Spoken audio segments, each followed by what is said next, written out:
자, 그럼 저희가 두 번째 주제 기아 타이거즈 얘기 오랜만에 한번 좀 해보도록 하겠습니다. 가을 야구 진출을 위한 조각을 점점 맞춰가고 있는 그런 모습인데요. 일단 베테랑 김선빈 선수 그리고 이제 최영우 선수를 잡는 데 성공을 했습니다. 사실은 김선빈 선수와는 FA 협상에서 조금 진통이 있었죠. 네. 결국에는 3년 총액 30억 원에 계약을 했고요. 최영우 선수와는 1+1 총액 22억 원의 계약에 성공을 했습니다. 이 FA 얘기부터 먼저 해보죠. 김선빈 선수 이 계약 위원님께서는 좀 어떻게 보십니까? 그래서 지금 그래도 김선빈 선수는 그 기아 내야에서 그리고 타선에서 꼭 필요하지 않나? 그렇죠. 네, 엄청나게 좀 가교 역할도 해주고요. 뭐 김선빈 선수 없이는 올해 우승 도전하기 쉽지 않았을 거예요. 그렇기 때문에 계약 잘했어요. 그리고 최영우 선수도 마찬가지고 최영우 선수가 살아났기 때문에 사실 지난 시즌에 좀 괜찮았거든요. 그렇죠. 반등이 좀 네. 있었었죠. 근데 이제 두 선수의 그 기량이 올 시즌에도 계속 유지가 될 수 있게 그것만 관리 잘하면 좋겠어요. 아, 그렇습니다. 김선빈 선수는 안치홍이랑 비교하니까 돈 차이가 많이 난다고. 그렇기 때문에 아마 김선빈 선수도 조금 협상에 있어서 좀 주저했었던 게 아닐까 네네. 생각이 들기는 합니다. 김선빈 선수 결국 해자 계약으로 잘한 것 같다 이렇게 얘기를 하셨는데 좀 구단 친화적으로 맺었다라는 의견이 대부분인 것 같더라고요. 네, 그렇죠. 그리고 또 계속해서 기아 면으로 남아야죠. 맞습니다. 저는 좀 그런 면을 좀 봤으면 좋겠어요. 그래서 아오. 좀 선수들도 지도라든지 이런 부분에서 김선빈 선수 갖고 있는 그 노하우가 상당히 크잖아요. 그렇죠. 네. 이제 뭐 베테랑으로서 해줘야 될 역할들도 굉장히 또 많을 거라고 생각을 하고요. 최영우 선수도 역시 마찬가지입니다. 아니 최영우 선수가 이제 나이가 있잖아요. 네. 나이가 있는데도 불구하고 여전히 경쟁력 있는 모습. 네. 타격에 있어서도 너무너무 잘해주고 있기 때문에 이 충분히 이만한 계약 따내는 거 당연하다고 생각이 듭니다. 저는 최영우 선수 항상 볼 때마다 그 신체 비율이 너무 좋아요. 이거는 이제 그 모델들 신체 비율 말고 야구 선수의 신체 비율이거든요. 네, 그런 게 또 있습니까? 예. 보통 이제 나이가 먹고 야구가 안 되기 시작할 때가 네. 이게 이제 하체 6에 상체 4. 요 비율에서 5대5가 되거나 6대4로 위가 올라가면은 상체가 찌면 네, 그때부터는 야구가 안 돼요. 힘도 못 받고 그리고 자꾸 자세가 무너져요. 네. 그런 시기가 아직 최영우 선수한테 안 왔어요. 근데 그게 굉장히 중요하다고 봐요. 그리고 최영우 선수가 그 타격 자세의 변화가 없어요. 네. 나이 먹고 타격 자세 변화되면 그때는 돌이키기 힘들어요. 아하. 그게 없기 때문에 아직도 계속 괜찮은 거예요. 그러니까 여전히 체형을 잘 유지하고 있고 이 자신의 스윙을 가져가고 있기 때문에 이런 정상 기량이 네. 가능한 것이다. 이치로 선수가 지금까지도 몸 관리가 똑같거든요. 그렇죠. 전성기 때 아직도 막 어디 뭐 고교하고 가서 막 던지고 치고 막 이러더라고요. 네, 아직도 뭐 멀리 치고 하더라고요. 네. 원래 멀리 친 선수예요. 이치로 선수. 몸 관리가 뭐 이렇게 집에서 쉬고 뭐 이런 게 몸 관리가 아니라 내 몸 그 상태를 예전에 좋았을 때하고 지금하고 똑같이 유지하는 거예요. 아하. 몸 밸런스를 균형이죠. 그렇죠. 그 균형을 잘 맞춰주는 선수가 이제 오래 하거든요. 그리고 타격 폼도 마찬가지고 폼이 일정해야 되거든요. 네. 그렇기 때문에 이제 최영우 선수가 아직도 괜찮은 거예요. 그렇습니다. 여전히 단단한 선수라는 네. 거 그런 부분 좀 짚어주신 것 같습니다. 자, 그리고 이제 지난 7일에 외국인 투수 한 자리를 드디어 채웠습니다. 새 외국인 투수는 이제 윌 크로우 선수 30살이고요. 우한에 총액 100만 달러의 채로 계약을 했는데요. 메이저리그 통산 94경기 나왔고 10승 21패 16홀드 5세이브를 기록을 했습니다. 5.30을 기록을 했고요. 2021년 피츠버그에서 풀타임 선발로 뛰었었던 경력이 있습니다. 저도 이 선수 피츠버그에서 뛰었었던 거 기억이 나는데 이 메이저리그 기준으로 봤을 때는 모든 그 툴이 조금 약간 평균 이하라는 생각이 당연하게도 또 들겠습니다. 그렇기 때문에 이제 한국에 오는 거지만 저는 한국에 와서는 모든 툴이 다 평균 이상일 가능성이 높은 굉장히 좀 안정성이 높은 그런 선수라는 생각이 좀 들어요. 네. 지난해 기아 타이거즈가 결국에는 외국인 선수들이 기복이 심했기 때문에 가을 야구를 가지 못한 부분도 있지 않았습니까? 네, 맞아요. 이런 부분을 좀 체크한 것 같다는 생각도 들거든요. 안정감이 제일 중요하죠.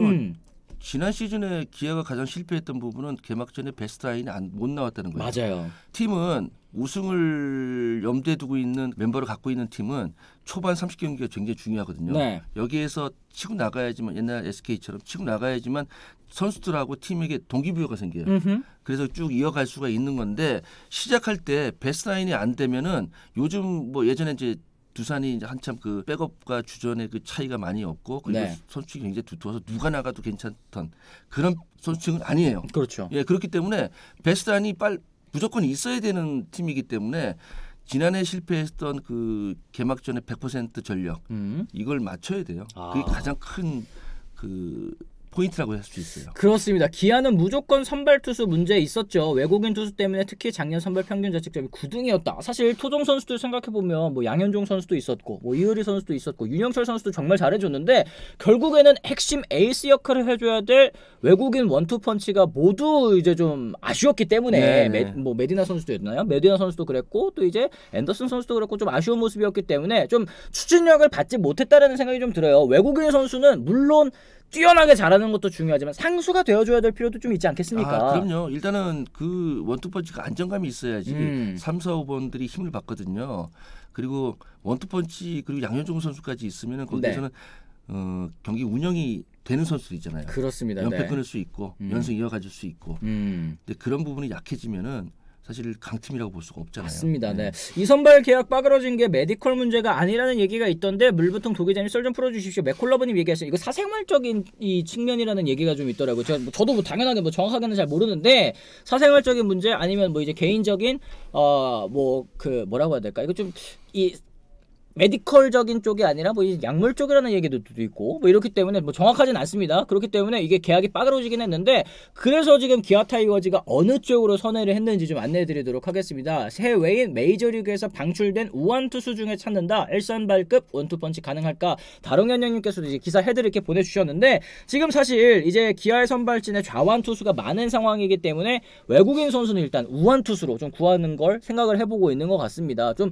메이저리그에서 지금 논텐 된 선수들 혹은 이제 팀을 찾지 못하고 있는 그런 선수들 중에서 한국 올만한 선수들 반등해서 다시 가는 케이스들이 요즘 워낙 많기 때문에 그렇죠. 매력적인 행선지도 될 수 있을 것 같아요. 기아가. 네, 그럼요. 뭐 새로운 야구를 한번 경험해보고 새로운 스타일의 야구를 한번 해봄으로써 또 미국과 좀 다르잖아요. 그렇죠. 그러면서 좋아지는 경우도 있고 나는 그 미국에 있던 선수들이 여기 와서 포크볼 배우는 걸 처음 봤어요. 그렇죠. 맞습니다. 네. 그런 부분이 있어요. 미국에서는 뭐 이렇게 지도하거나 이러질 않거든요. 그냥 많은 선수, 엄청나게 많은 선수 중에 제일 잘하는 선수 9명만 딱 시험 내보내면 맞아요. 되는 거거든요. 아니면 돈 많이 받고 온 순서대로 시험 나가니까 아마 그런 부분에서 좀 다르다고 볼 수 있고 몸을 만들어가는 그런 과정도 우리하고 또 미국하고 좀 다르니까. 네. 그러니까 켈리 선수 같은 경우에도 이제 국내에 와가지고 가장 좀 인상적으로 배웠었던 부분이 코칭 스태프들이 진짜 하나하나 다 관리해주는 부분. 네. 그리고 또 이제 김원영 코치에게 또 커브를 가다듬고 나서 그거는 사실 이제 메이저리그 가서도 써먹는 구종이 됐잖아요. 그렇죠. 이제 그런 부분에 있어서도 외국인 선수들이 좀 메리트를 느낄 수 있을 만한 그런 무대가 되지 않았나. 그래서 좀 다시 한번 여기서 반등하고 여기서 좀 다시 한번 좀 좋은 기록 남기고 레디 선수가 2년에 1,500만 달러에 메이저리그 다시 갔잖아요. 그렇죠. 이거 해볼만 해요. 해볼만 합니다. 진짜로. 억지로 거기 있지 말고. 그래요. 맞습니다. 네. 떠돌아다니지 말고 여기 와서 빨리 정착하는 게 낫죠. 그럼요. 그리고 100만 달러라는 금액도 사실은 이제 이 좀 자리를 못 잡는 선수들에게는 큰 금액이기 때문에 그럼요, 그런 부분도 챙겨갈 수 있을 것 같습니다. 자, 그랬을 때 기아 타이거즈 올 시즌 목표 역시 가을 야구를 넘어서 우승까지도 바라볼 수 있을 것 같은데요. 10개 구단 중에 전력이 좀 안정된 편에 속하는 것 같습니다. 양현종 선수, 나성범 선수 여전하고요. 김도영, 이효리, 최지민 완벽히 성장한 모습 보여줬습니다. 이게 선발 타선 불펜에서 이렇게 젊은 선수들이 튀어나왔다라는 게 굉장히 큰 이점이고요. 여기에 이제 소크라테스와 김태군 선수 같은 경우도 일찌감치 잔류를 하면서 올해에 대한 계획을 좀 세울 수 있게 했습니다. 현재 기아 전력만 놓고 봤을 때 뭐 부상이 없다라는 가정 하에 올 시즌 몇 위 정도 좀 예상하실 수 있겠습니까, 위원님? 3위 안짝에 들어야 하지 않을까요? 3위 안짝이다.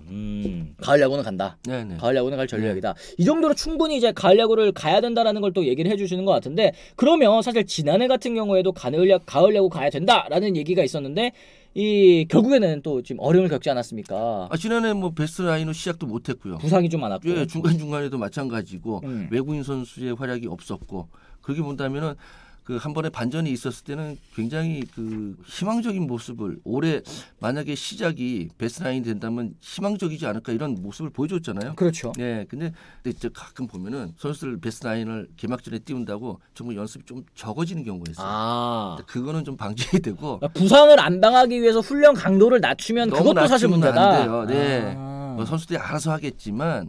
그런 부분도 좀 신경을 써야 돼요. 그렇습니다. 이 김종국 감독에 대한 얘기도 많이 해주십니다. 그러니까 지난해 같은 경우에는 물론 이제 김종국 감독의 이 운영도 굉장히 많은 비판을 받았지만 부상 때문에 어쩔 수 없었다라는 의견도 사실은 좀 있기는 했어요. 근데 네. 올해에는 또 다시 한번 그렇게 시험대에 올라가는 그런 모습인 것 같습니다. 어쨌든 이 기아 타이거즈의 성적 굉장히 또 궁금해지는 그런 상황인데요. 여러분들께서 또 어떻게 생각하시는지 댓글을 통해서 남겨주시면 좋을 것 같습니다. 자, 저희 오늘 이제 주 비시즌 동안 이제 주 목요일 날에 할 때는 저희가 또 재미로 하는 야구 퀴즈를 통해서 여러분들께 아쿠아픽 선물 드리고 있습니다. 자, 오늘의 야구 퀴즈는 이겁니다. 기아 타이거즈 통산 한국 시리즈 몇 번 차지했는지에 대한 질문인데요. 이거 뭐 사실 뭐 KBO 리그 오래 보신 분들이라면 누구나 다 맞추실 수 있는 그런 이제 질문이라고 생각을 합니다. 몇 번일지 이 댓글을 통해서, 지금 댓글 아니고요. 그리고 이제 커뮤니티 댓글 아닙니다. 이 영상이 올라가는 이벤트 영상에 댓글을 달아주셔야 참여가 되는 거니까요. 참여해 보시고 여러분들께서 또 이 구강세정기 아쿠아픽 저희가 또 1년 넘게 2년 넘게 또 이렇게 함께 하고 있는 정말 감사한 그런 곳입니다. 아쿠아픽도 많은 관심 부탁드리도록 하겠습니다. 아 진짜 오래 해주시네. 그니까요. 네. 잘 쓰고 있어요. 잘 쓰고 감사합니다. 계시죠? 네, 아주 깔끔하게 잘 됩니다. 여러분들께서 한번 써보셨으면 좋겠습니다. 자, 어쨌든 뭐 저희가 오늘도 이렇게 이제 뭐 유무선 이 중계권 협상과 관련해서도 얘기를 나눠봤고, 그 다음에 이제 기아 타이거즈와 관한 얘기도 한번 나눠봤는데요. 여러분들께서도 여러 가지 의견이 있으실 거라고 생각을 합니다. 댓글을 통해서 남겨주시면서 또 한번 토론의 장을 열어보시면 어떨까 생각이 좀 드는 것 같네요.